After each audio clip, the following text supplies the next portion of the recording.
I feel like he does well with that. But we're just coming ready to play. We're coming ready to play. It's another game for us, another quarterback we have to face. So we're just going to buckle down this week and just be ready.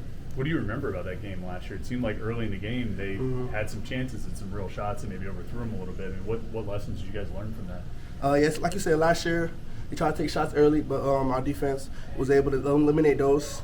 And all I can remember is that little pick I had. So that comes to my mind when you talk about Tennessee. So just like you said, just being ready, just focus on the details, and just like we did last year, just better now. You face another good quarterback on Thursday, different style of player, obviously, but how valuable is that to have a test like Daniels in week 1 going into a tough schedule like that? It was a great test. He had a lot of good, accurate throws that taught us to be more tighter in coverage, and it was a great test, a great quarterback. We was able to come out with the win, but like I said, this week is another test for another good quarterback, so we're going to be ready. How difficult is it to get your mind right to play a team that snaps the ball every 12 seconds? It's in practice, Coach Bates does a great job of just getting us ready for those games, ready for a fast tempo team. So just being able to practice those plays and just practice the tempo, we're going to be good. How do they simulate that? Usually just getting home, just getting to the ball. Everybody just lining up fast, just getting to the ball, getting in your spots. Getting home, that means getting to your spots on the defense, just getting to your spot. Just ready to get the play, just ready to play. So you can't relax after a no, you can't relax. You got to be always moving. You got to just be alert. Just always have a good tempo. After all the emotions from last week with the backyard brawl, how do you guys kind of reset and regroup knowing that this week, obviously a big game, but you don't have that same kind of oomph with that rivalry? I feel like we want to go into every game this year with full steam ahead, a rivalry or not a rivalry. Just never take opponent lightly. Just never look down on anybody. Just always going with the same mindset, and I feel like that will take us far this year. So just going to every quarterback, every team with the same mindset. How much does a couple extra days of rest help you guys? A lot. It helped a lot. Now the guys, it was a long battling game Thursday, so it was good that we was able to get, me and the guys were good able to get those 2 days off and just to rest the body and just get ready for this week. Servassier pointed out after the win Thursday that after your 2 biggest wins last year, they were followed by losses.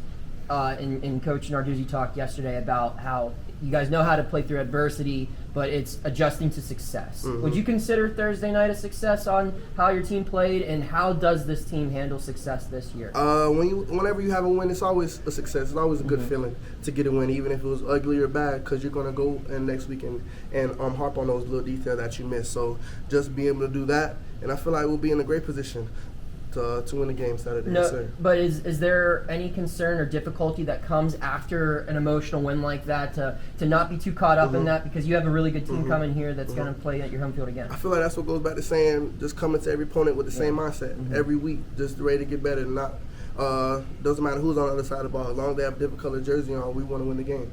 When going back to the tempo for a second, when it's happening that fast, you guys on defense, I mean, obviously communication's important. You have to kind of limit the number of voices, like maybe just you or Eric, maybe just Servassier, so it's not 11 guys all yelling stuff at each other for 10 seconds.